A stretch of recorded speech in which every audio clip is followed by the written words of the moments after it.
রমাদান যেমনি ভাবে আমাদেরকে আশাবাদী করে তোলে সম্মানিত তিনি ভাই এবং বোনেরা, এট দ্য সেম টাইম রমাদান কিন্তু আমাদের জন্য অনেক সতর্কতামূলক বাণী উপস্থাপন করে। মানে এটা যেমনি the month of hope, at the same time it is the month of warning. দুইটাই আছে আর কি, চেক এন্ড ব্যালেন্স। এটা যেমনি হোপ জায়গায়, আবার ওয়ার্নিং ও আছে। সহিহ বুখারীর বর্ণনা, রাসূল সাল্লাল্লাহু আলাইহি ওয়াসাল্লাম বলেন, মান লাম ইয়াদা কাওলা যুরি ওয়াল আমালা বিহি ফালাইসা লিল্লাহি হাজাতুন আইয়াদা তাআমাহু ওয়া শারাবাহু।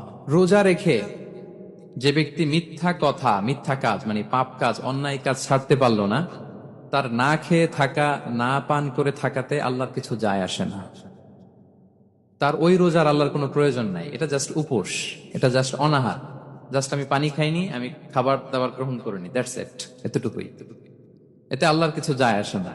এটার কোনো সিগনিফিকেন্স আল্লাহ তাআলার কাছে নাই যে রোজাও রাখলো আবার মিথ্যাও বলে, রোজাও রাখলো আবার গীবত করতেছে, রোজাও রাখে অন্যের জন্য অকল্যাণ কামনা করে, রোজাও রাখে খারাপ কাজ করতেছে, নিষিদ্ধ কাজগুলো করতেছে। তাহলে এই রোজা রাখা না রাখার সময় এই রোজায় কোনো ফায়দা নাই। একটা ওয়ার্নিং পাওয়া গেছে না এখানে, যে ওয়ার্নিং, রোজা রেখে সাবধান।